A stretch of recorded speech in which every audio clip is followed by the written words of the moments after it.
Buenas tardes a todas, todos y todes. Muchas gracias por To all of you, and sumarse thank you for joining us a este talk in show. this activity that we're having here Estamos today. aquí para hablar sobre un Here tema we are today importante to talk about y a very salud important integral y subject, which is importante de la mujer, the integral un health aspecto clave para of lograr women la as a key igualdad de component to género. achieve gender Junto equality. con mis colegas And with my que colleagues, nos who are here and I'll acompañan introduce un in tiempito, a minute, vamos a explorar varios we'll talk about temas que a several veces different se topics entrelizan which e impactan la are salud y always bienestar crossover de and niñas, affect the adolescentes y welfare and mujeres. health of women, children, and Introducirte adolescents. un poquito, quería hablar I'd like to una talk pequeña briefly introducción sobre el about papel que juega the la salud role integral de la that mujer en women's la integral igualdad de health plays género. in Una gender tendencia equality. que pensar cuando hablamos de We igualdad de think género of solamente gender pensar equality en la when we think participación of económica y economic política, que son muy participation. importantes, pero al final del día si But at estamos the end, enfermas, si if we're estamos muertas, sick, es if we're muy difícil dead, it's participar really very difficult to plenamente en lo que es participate la fully economía in y the la economy y política. and in Entonces politics. solamente aquí So para hablar un poquito we're here just sobre to la talk salud. La briefly salud de la about mujer es the women's esencial health. para el That's empoderamiento essential de la mujer to por muchas empower women razones. for El many acceso a reasons. servicios de salud de Access to health calidad, services, reducción quality de health services, enfermedad which reduces y the risk capacidad of de muerte, disease, y disability, contribuye a and death, mejorar las and contributes to capacidades improve cognitivas the de las mujeres. cognitive Las abilities of mujeres women. sanas tienen más Healthy women have a probabilidades greater de estar probability empleadas, of being contribuir a employed, la economía can y contribute tienen to un mayor economy, potencial de and have a ingreso, greater todo lo cual income proporciona potential, mayor which leads to independencia greater financiera y independence of movilidad social. finance and social mobility,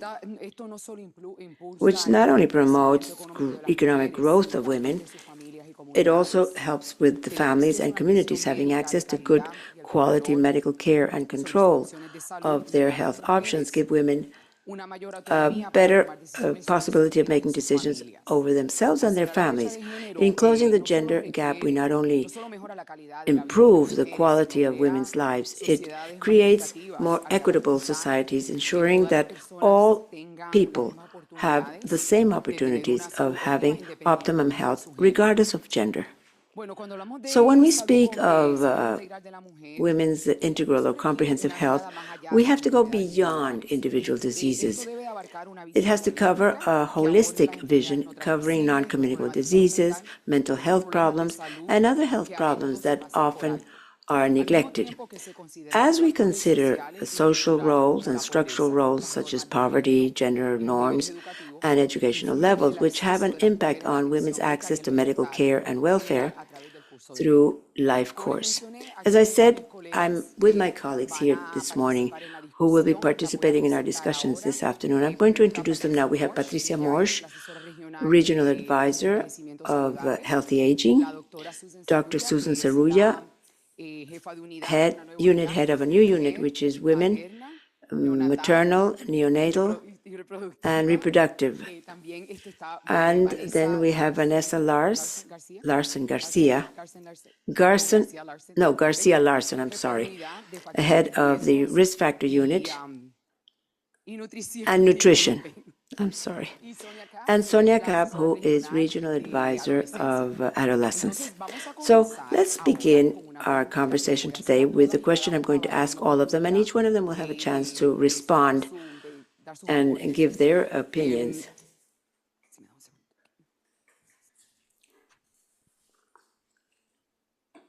Voy a hablar en ambos I'm going to idiomas, en speak in español e both inglés. languages, English and Las Spanish. panelistas And the pueden contestar panelists en el can idioma answer in the language que in which elijan. they feel more Tenemos comfortable. traductores, así We que have por favor interpreters with us, los so canales ustedes you pueden can ahí choose your elegirlo language para in que your channel so les sea that you de can hear the traducción. language that is What most are the most convenient for you. significant gaps in women's health and how can we bridge them? Susan, can you please start, with this? Claro que sí, Aiza. Muy buenas tardes a todas, a todos.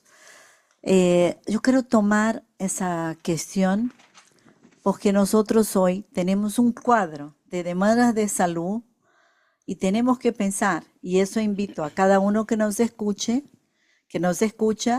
que piense cuál es la demanda de salud que usted ve y que no vea una respuesta del sistema sanitario. ¿Y por qué hago esa pregunta?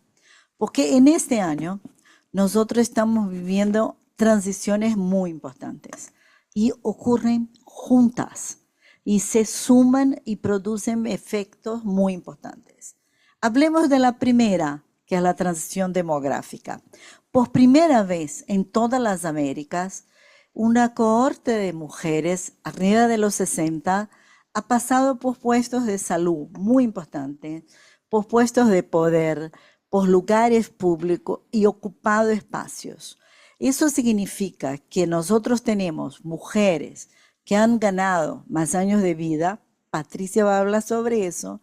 Nosotros ganamos esperanza de vida, vivimos más, cada día más, y no con la salud que precisamos. Lo otro cambio demográfico importante, y ese es trascendental para la vida de las mujeres, y aquí cuando digo mujeres incluyo todas las mujeres, todas aquellas personas que se encuentran definidas por ese término. Nosotros pensamos en algo. Las mujeres en esta región tuvieron hasta 6 hijos por mujer a menos de 5 décadas. Pero en apenas 5 décadas, este número es 1.5. Lo que significa que para muchas mujeres no va a haber nunca un embarazo. Y el tercero cambio que quiero llegar demanda de CES2, que es el cambio obstétrico, que las mujeres llegan a un embarazo con más edad, con más enfermedades crónicas degenerativas, More chronic degenerative diseases and more diseases demanding our attention, and therefore a demographic change which happens throughout the region, with men and women, of course, but with this cohort of women in particular, all of this combined with the epidemiologic change and the obstetric change, we no longer are dying from maternal deaths. Women are suffering from the diseases like chronic diseases like diabetes, cardiological diseases, cancer. So what are the health demands for that group of women?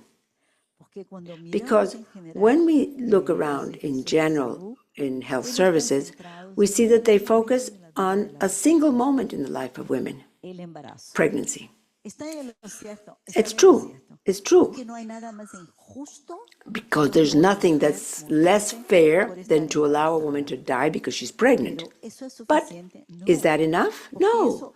Because that happens to most of the women who are hearing me in the room or virtually, at least 1, 2 at most.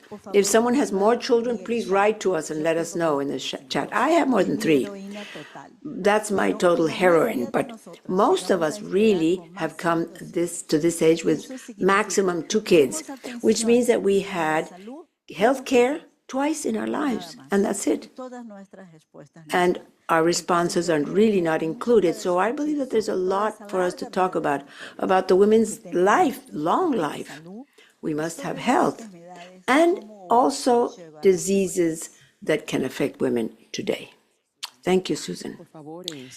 Sonia, can you talk to us briefly about the gaps that you have found in your work with teenagers, adolescents, young women?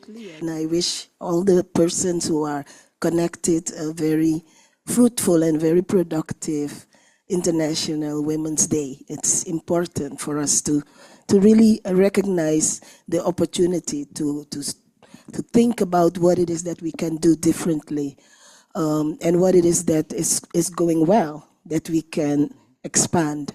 The second decade of life, which is really the decade of adolescence, is very critical. And some of the challenges with adolescents are related to the processes that take place during adolescence. For instance, Susanna mentioned the whole issue of reproduction.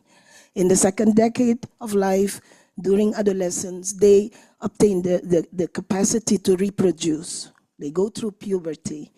And that in itself is an opportunity to, it's a challenge, because if adolescents don't get the support they need to manage their reproduction, then we get the issues such as adolescent pregnancy, unplanned pregnancy, sexually transmitted infections, etc.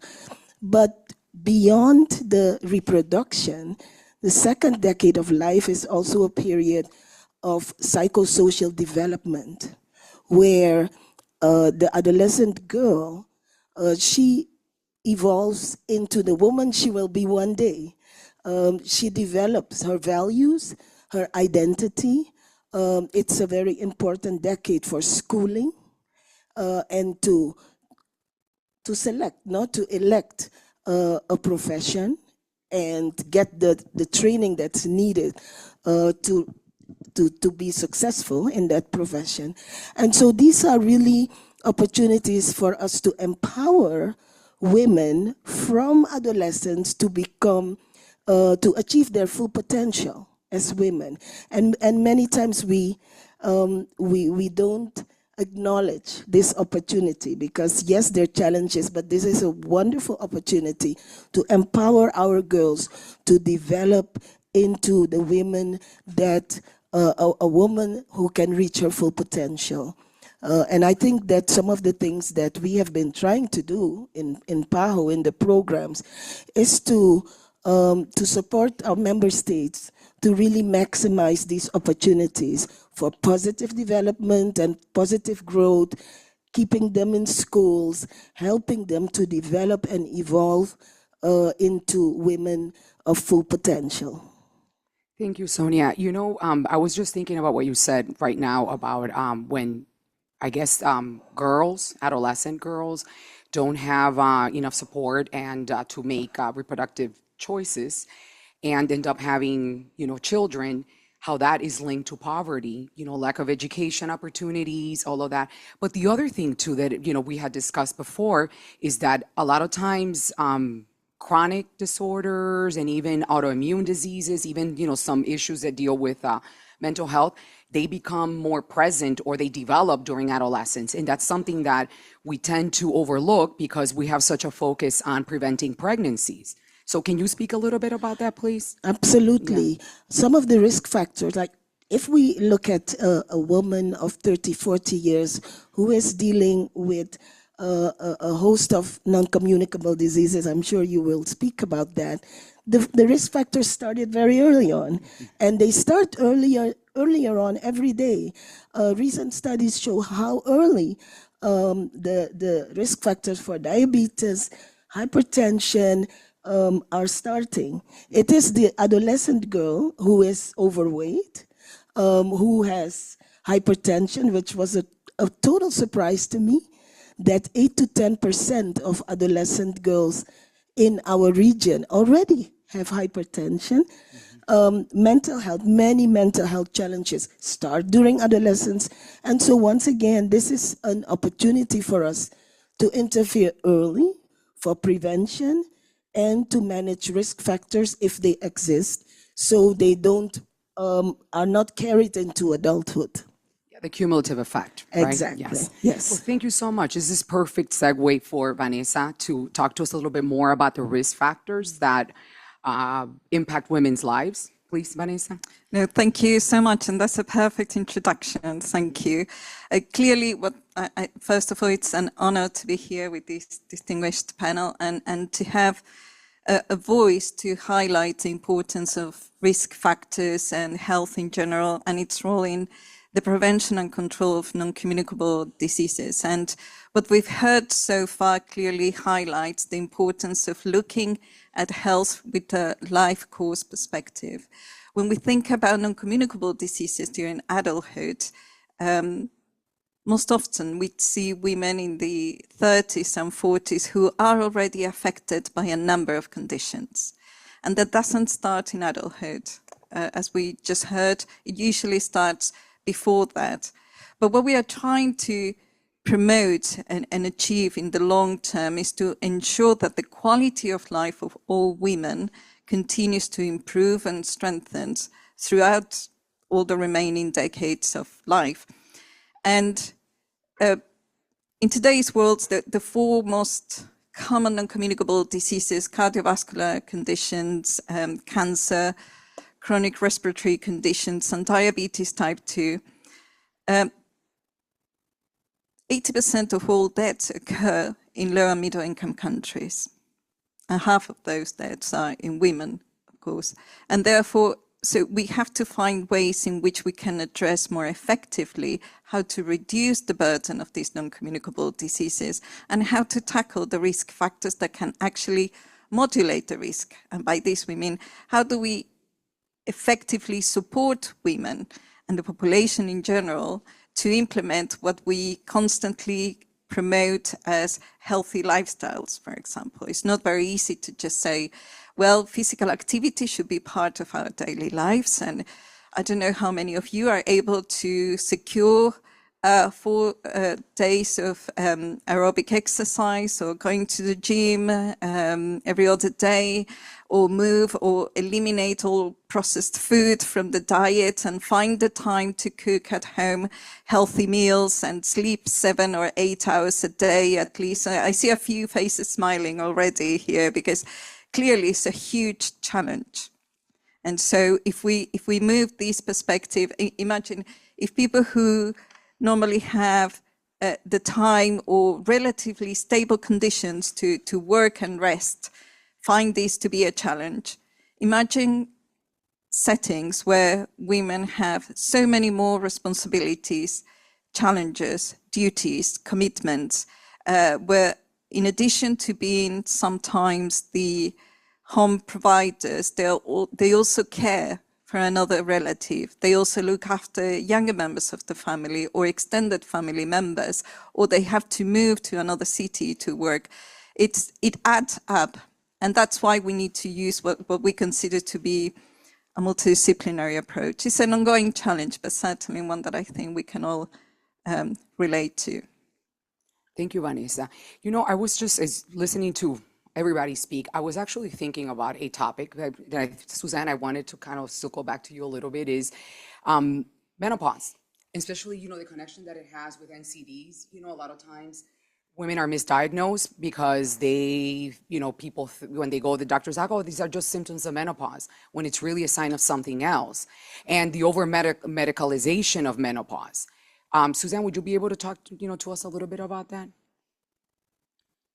And then we'll go to...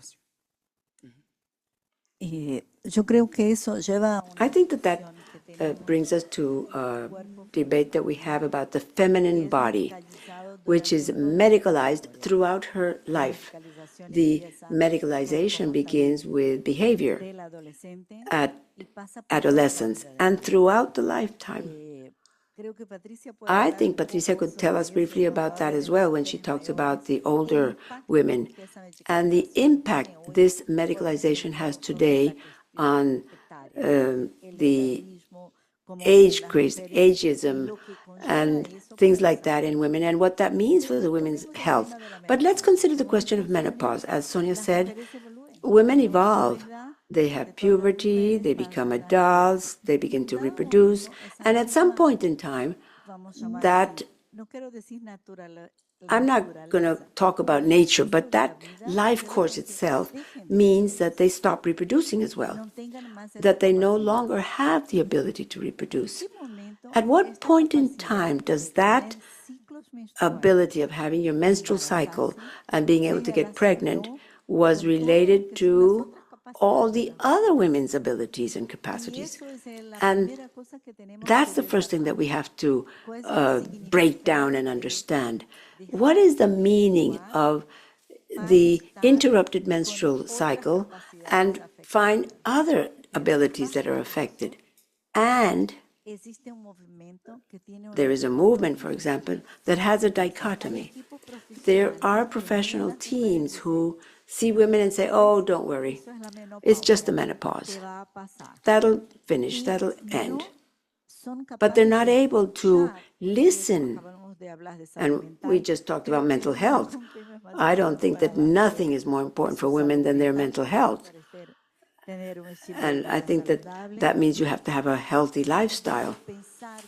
Or think that when one feels something and a doctor, a nurse, or a professional team says, oh, don't worry, it'll be over. It'll be over. That's nothing to worry about. But then on the other hand, there's the industry, and I think it's important for us to talk about this, that medicalizes that body and says, okay, women is not sleeping well, so let's invent tests and drugs and whatever we can use. And you're going to be sleeping your 8 hours again. No, that's not enough. Women have less sexual desire or has a changed libido. It's a very complex question. Oh, don't worry, we have drugs for that. decidimos que la mujer Or, debe no, seguir we decided that the women must continue to menstruate, continue with the menstrual cycle until she's 60, and they continue to administer hormones. So today we'd have a woman that, on the one hand, is not being heard, is not being seen, and is not considered as a whole, is not able to, they're not able to respond to her symptoms and talk to her to see how they could improve her problems. And on the other hand, for each thing she says, she gets a drug, a medicine. So, oh, this is what you have for not sleeping? Here, take this. Oh, you have this other thing? Take that. They don't talk about diet. They don't talk about lifestyle. They don't talk about possible changes she could incur in. And then we also have a discussion which is spectacular, which we do when talking about women's aging, which is the transfer to this woman who just stopped menstruating, a decrease of her capacity. And I think that's one of the things that we need to carefully follow and listen to. Now, go ahead, Patricia. I think this is a perfect segue into your discussion on aging. Thank you, and thank you for the opportunity to be here with all these wonderful women colleagues as we celebrate and commemorate International Women's Day. And I'd like to talk specifically about women's aging, elderly women, because I think that's an enormous gap that we find, a lack of visibility of the elderly women's medical and health needs. And many of these gaps arise as a result of a lack of strategic actions at during an earlier stage or age. And we have that cumulative effect of lack of actions or inactions. And as a result, women live longer than men. They have a longer life expectancy, but at the same time, they're faced with more health issues, more chronic disease, and in some cases, disabilities. So that gap between healthy life expectancy and life expectancy is about 12 years. And sometimes it goes up to about 13, 14 years, that gap. That's why it's essential that we work to support women's health throughout the life course. And at the same time, when we're thinking about healthy aging with this longitudinal perspective and horizon, we know that many problems that Susana was talking about, such as menopause, that are related with aging, could sometimes be more critical at certain points. We're talking about transitions that people go through, women go through. Menopause is one of those transition periods. And osteoporosis, for example. During menopause, women increase their risk for osteoporosis. And if we don't have early interventions, you're going to find women won't discover osteoporosis in a woman until she has a fracture because she fell. She goes to the hospital and can never walk again. And as Vanessa was discussing, another colleagues, about the clinical risks and chronic disease risks, we need to have a greater visibility toward women in their social needs. Our elderly women need opportunities to be able to continue to make meaningful contributions and enjoying those things that are meaningful to her. Of course, to do that, her good health is essential. And we need to break through those biases and prejudices with regards to ageism, because ageism, together with racism and also gender discrimination, all of these things are generating more social problems, health problems that affect the quality of life, especially of women and women who are in vulnerable situations. Another social situation we're looking at today, elderly women today, many tend to live in poverty because they spent their whole lives taking care of their families, taking care of their children. They don't have any formal employment, and as a result, they don't have any income to draw from. And once they're elderly, that also has a multiplying effect in terms of a lack of access to adequate health care and nutrition and food, everything we need for a healthy lifestyle. And as we discuss this with our colleagues, looking at the life course and working together in these efforts, I think that's essential in order to make sure that we're all going to be able to live more years and healthier years. Thank you. I think one of the things that I also wanted to just get back to with all of you, I know we were talking about access to services. You've touched upon lifestyles, but as we all know, not all women have the same experiences. So when we talk about women, not all live in the same conditions. They don't all face the same challenges or advantages or disadvantages. So we need to talk a little bit about the other social factors that intervene in the life of women in a society or societies that are sexist. When we look at race, ethnicity, immigration status, economic status, how many of these things, lack of food security, lack of education, lack of quality housing. If we could talk about all these factors and how these in turn contribute to the well-being and comprehensive health care that women receive. Maybe we can start over on this side. Well, let me start with a comment, very general comment regarding chronic non-communicable diseases. And what I'm getting at here is that we believe that these are, it's considered individual responsibility.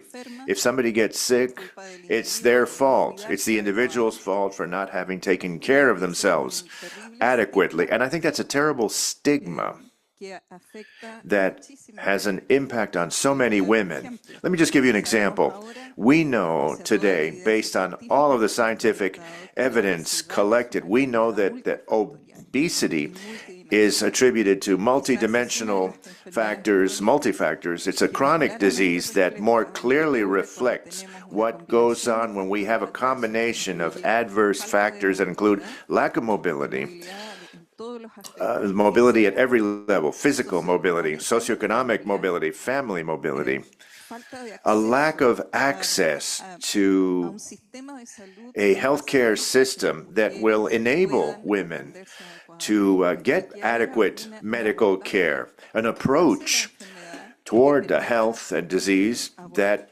can, again, help us address all of the aspects related to disease. And this happens with many other non-communicable chronic diseases like osteoporosis. Although it's linked to some specific risk factors that we see during the first and second decade of life, it's also closely tied with a lack of physical activity starting at the age of 40, a lack of muscular mass, and it's not just the individual's fault. We all have a responsibility to take care of us, to recognize those areas that are damaging to our health. But the environments that we live in don't always help address these issues. We're looking at environmental vulnerability factors. Climate change has become an issue that is impacting on chronic diseases without any doubt. If we add environmental pollution, if we add to the mix all of the difficulties associated with a lack of adequate transportation, mass transportation to go to work, I think these are some of the key areas that we need to take into account. It's essential that we not only look at the perspective from an individual responsibility level, but also for all of our responsibility. The colleagues have mentioned several characteristics that really put some groups at greater risk for bad health or increased burden of risk factors. Just to give an example in the area of adolescent health, the adolescents from poorer families, indigenous, Afro, they have up to 4 times increased levels of early unplanned pregnancy. And so I think that the message that I heard is that the distribution of health, of poor health, of opportunities is not equal. Nevertheless, many programs and services act as if they are.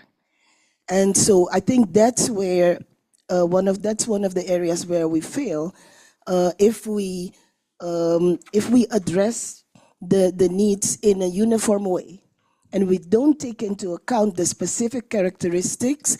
Patty mentioned the life course, and we already know that by age group, by other characteristics, the needs change, and also the way people interact with each other, with the health system. But I think we have an unfinished agenda there in health programs and services to ensure that when we speak about person-centered care, when we speak about integrated approaches, that we take into account that people are not uniform, they have unique needs, and to meet those needs, we need to understand their needs and work with them, no, to adequately meet those needs. Sonia ha llamado un dato. I think Sonia has called to attention the regional issues. When we talk about, for example, racism, unfortunately, our statistics are very poor. If we look at, for example, if we look at maternal mortality rates, not just in poor countries, but even here in the United States, we're going to find that there are 4 times a greater level of maternal mortality rates among Afro-descendants and Hispanic than what we call white women. So we live in I believe, in a racist planet. We have 2 structures. We have, first of all, the sexist and macho-oriented society. We have a huge number of women. And I'm talking not just violence, but if we detect, I would believe that the issue of the feminicide and domestic violence, we know that during the pandemic, this achieved just shameful levels of violence. And as Patricia mentioned, during the last 5 decades, we had fewer women in the formal market, fewer educational opportunities, but women always worked. They would work in the informal markets, like most low-income women that had to start at the age of 10 working as a domestic. That's the informal market. And those same women that worked from 10 years of age onward missed educational opportunities. They didn't have access to any kind of empowerment. So how can these women get ahead in life? And frequently in countries where you do have social protections, there's a huge difference between protections for women and for men. The number of people that access the benefits, maybe not there, but in the value of those benefits, we see huge gaps. So I think that the gender perspective, and thinking, we could think about not just women but men, but racism, together with sexism, these are 2 huge and powerful variables. But there's something else in this region that plays a crucial role. And I'm talking about, I think we are the country that has the greatest difference in terms of income distribution. We have the most unequal income distribution levels. So women are not able to access healthy food because it might be more expensive, or not have time.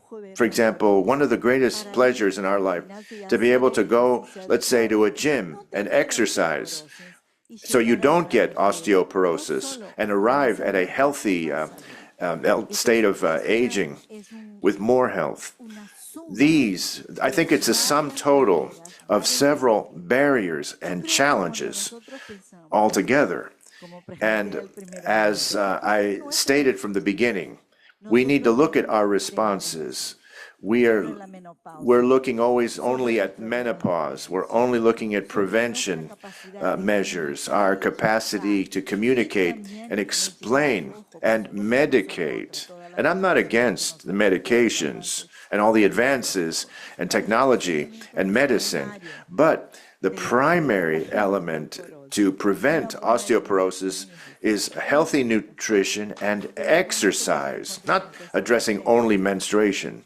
But once we encounter these women for the first time at 50 years of age, when they have the early stages of osteoporosis, there's no time to step back and see what we can do to address it.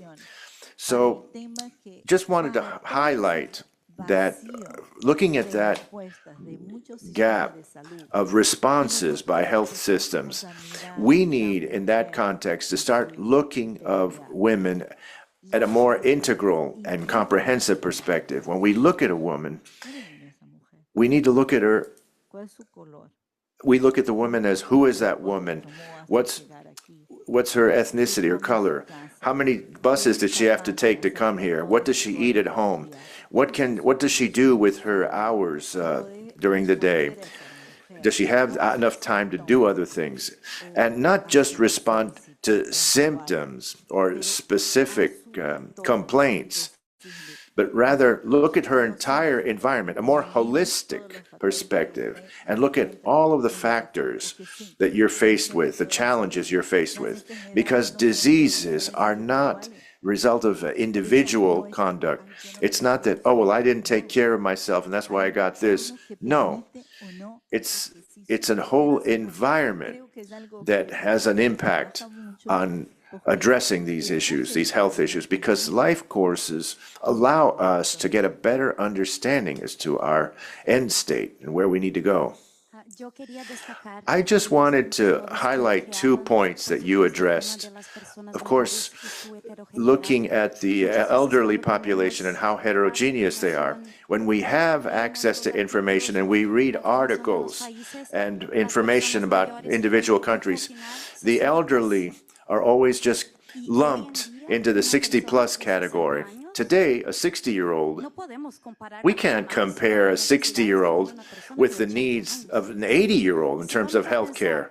So if we're going to start thinking about all of these intersections between the vulnerabilities, the biases, it's even more information that we need to compile so that we can clearly identify and define the needs of each one of these groups and the interventions that they need so that we can respond in a more effective manner in our actions. So we need to first be able to, first of all, get a clear vision as to what is the nature of this heterogeneity. And among the groups, we need to understand where are they coming from? Who are they? What are the biases they face throughout their lives? Because all of these factors are having an impact on their current health needs. And we need to promote a greater understanding, a more holistic understanding of these people and their needs. I want to thank you. We've discussed at length about the gaps and in terms of women's health. We've talked about challenges, and you started talking about those elements that require a meaningful, comprehensive health intervention that addresses the diversity and the heterogeneity of the community of women. You talked about your vision, and if the other colleagues could also jump in, what other elements do we need in order to achieve that integral health that meaningfully responds to that diversity of the community of women? Start? I think that we require a paradigm shift a little bit, unfortunately. From the adolescent health area of work, there's this framework that's called adolescent well-being framework that goes beyond just risk factors and challenges and problems. It goes towards what do we need to do to not only prevent illness, to prevent risk factors, but to promote well-being. And that is not something, that's something, and I think some of the colleagues mentioned it, it requires a multi-sectoral approach, but the health services are not exempt. They're not only to attend, when there's a disease. And so the perspective of working together within the different sectors when it comes to adolescents, we definitely need health services, we need education, social protection. Those are some of the key, and of course the community, and develop approaches that definitely give us the opportunity to see the person in her, in all her facets, understand her needs, and design the interventions in such a way that they really begin to address her needs more effectively. Vanessa? And so from the point of view of chronic diseases, I think there are two keywords: accessibility and integration. And actually PAHO is leading the way in the region with that. We have an initiative called Better Care for NCDs, where what we are trying to do is make the health systems more accessible, closer to where people are and where they might benefit from it. And that's a key first step. And the second, we're also actively promoting the elimination strategy, the elimination of cervical cancer, and increasing the surveillance for breast cancer. And again, that means us being closer, and us, the society as a whole, being closer to the people who might benefit from that, and clearly that's women. El 8 de marzo. On March 8, there will be several origins, since what happened in Russia, then what happened in the United States, when unfortunately women died in a fire. But throughout that framework, in the past cycle, we had the question of the struggle for their rights, the struggle for a better life. I want to say that unfortunately, health issues to improve are not going to begin specifically with health. They're going to begin with education. So there was one variable that made everything change regarding maternal death in some countries, and that has been women's education. Empowering women, allowing them to be able to get a job. When we see that macro design and the external and internal factors, yes, all that counts. But I want to talk about the power of mitigation which exists in the health system. But as a long-standing feminist, I have to say that the first change is empowering women. And the way to empower women is giving them the opportunity to talk, to be heard, to study, and to have an income. That's what makes women have the power. So what happens with the health people who are hearing me here? When you receive a woman, listen to her. That's the first thing. Listen to her. And second, forget your biases, because Patricia just said that we have many things we do when we look at women. There's women here, the woman didn't take care of herself, that women this and that and the other. Forget about that. De-medicalize them. De-robotize them. Because the city needed, the society needed to control the feminine body, and that's a long-standing debate. It's like the same story as the war. When did maternal love begin? When does maternal love begin? In the 19th century, because we needed armies, we needed women to take care of their children. And it's a myth, because that's not so. When did we begin to think that health could change? Well, we believe that it's when women are powerful, women who are heard, women who know to talk for themselves. But I've been working in the Health Systems and Services Department. I'm head of one of the units there. And we talk about women's health, mother's health, sexual and reproductive health. So I'm going to take just one element of what we promote, just one. And the person responsible for that is here, Mr. Rodolfo Gomez, who works with reproductive and sexual health. Promote self-care. Self-care is one of the most powerful technologies, allowing women to test for prevention on her own, to use contraceptives without having to go to the health post, who would, in an organized manner, be able to recognize a health problem and do a diabetic test at home, for example, where she would be able to self-medicate herself if necessary. We have to promote, with all the things that we have today, with this enormous collection of things in the health system, we have to find ways to mitigate health needs. Our work in this macro system, where we have these super determinants and health determinants and social determinants, is recognizing that the health capable be able to respond by mitigating this process. And I use the example of self-help because that's something that people don't recognize its power and its ability to respond and help. Educate the people. Promote self-care, more assertive care, and you're going to promote more health. I wanted to add something to that. The need for a change in the way in which we see health promotion in the older adult to achieve healthy aging. Older adults, all of them, or most of them, have at least one chronic disease, or will he may have maybe 2 or 3. Of course, we have to know how to manage these diseases correctly. We have to be able to have access to whatever they need. But our health approach must be to promote independence, quality of life, and the capacity and abilities, the skills of the person. If the person has specific health problems, but can continue to do the things they enjoy, living alone in her community, in her own home, we are sure that this person is still going to be able to achieve healthy aging despite her health problems. So it's important in aging that we optimize the abilities of older adults, which often are lost as age comes along. But on the other hand, we must take into consideration that it's never too late to interfere.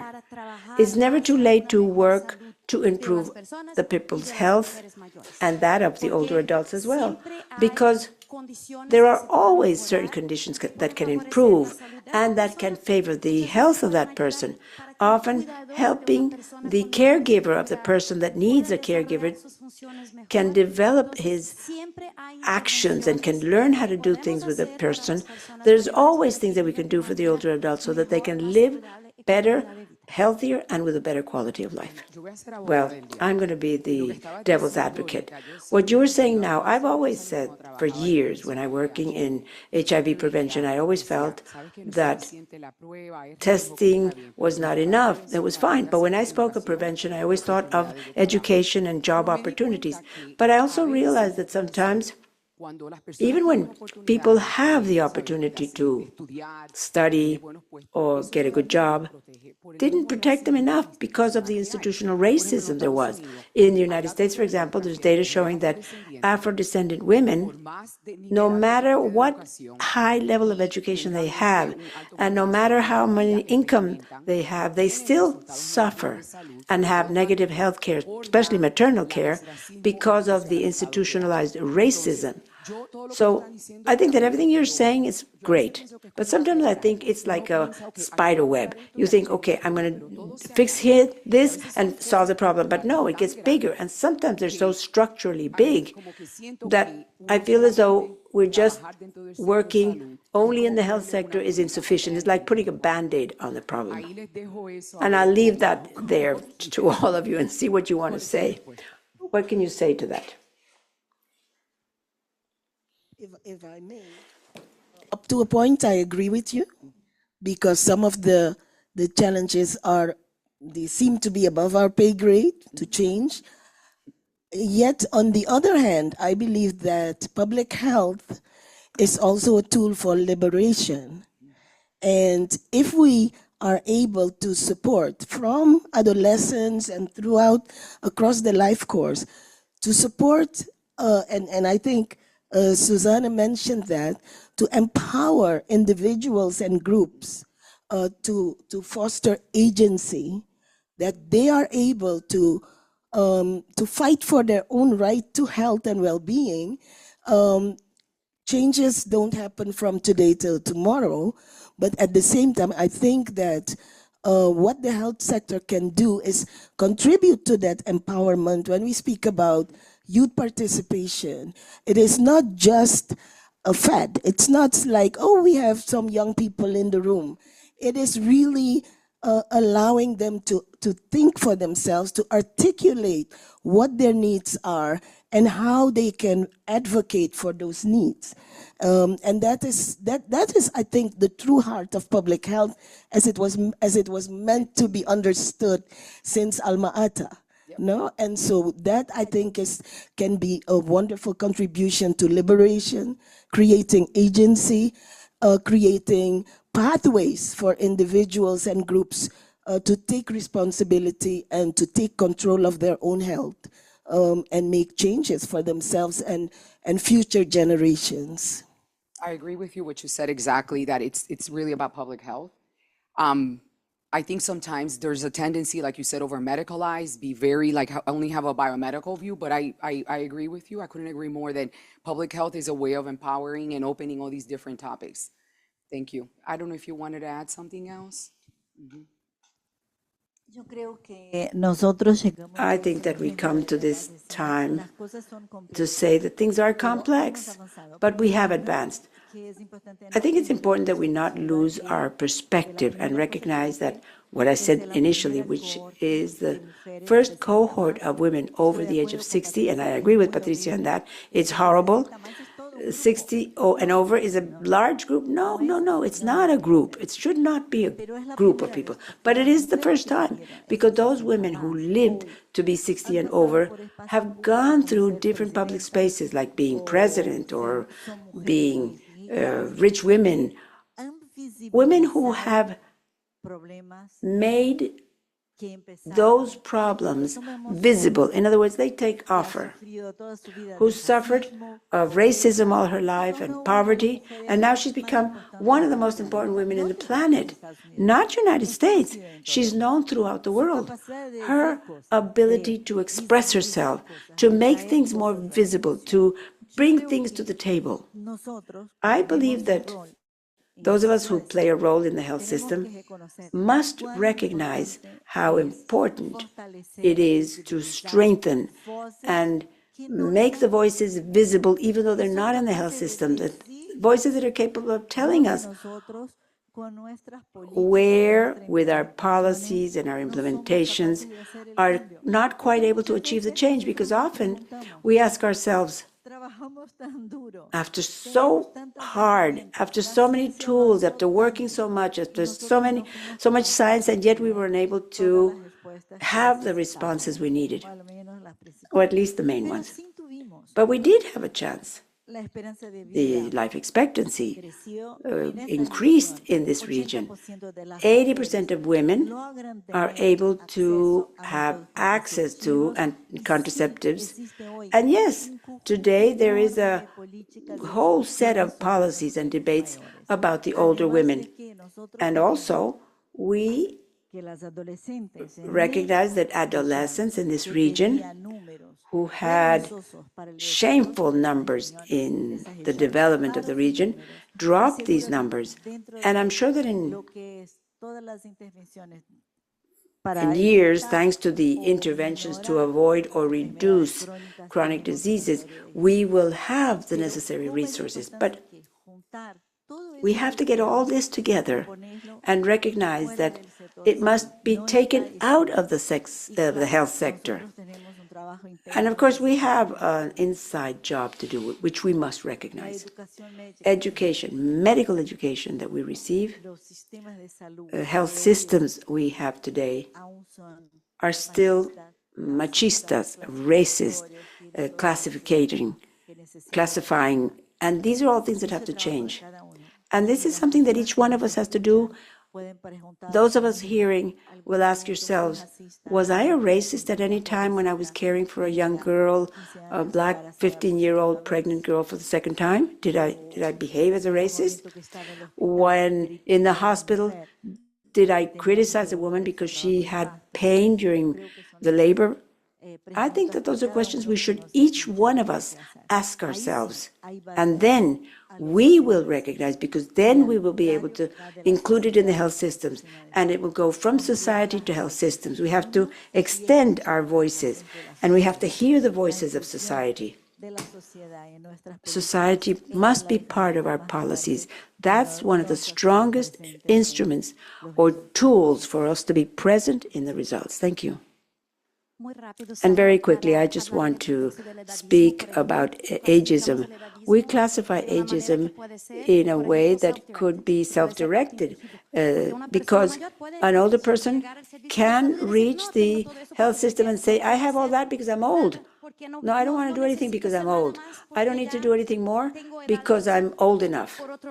But on the other hand, there can be that behavior of the health professional who's the opposite, and the institutional, who is the laws that we have that consider the ways in which things work.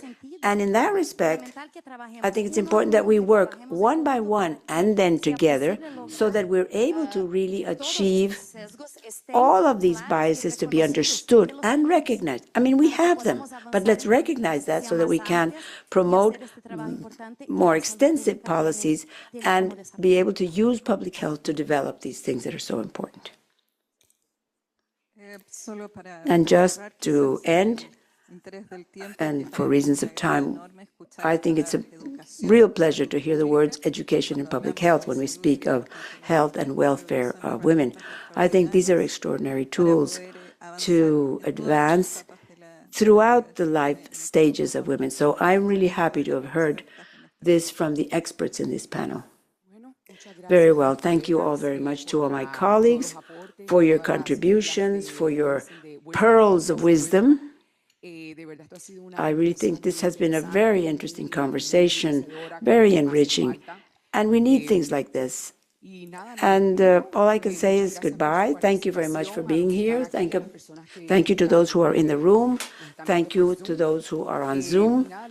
And I wish you a good afternoon, and hopefully you'll celebrate on Saturday the International Women's Day. Thank you very much.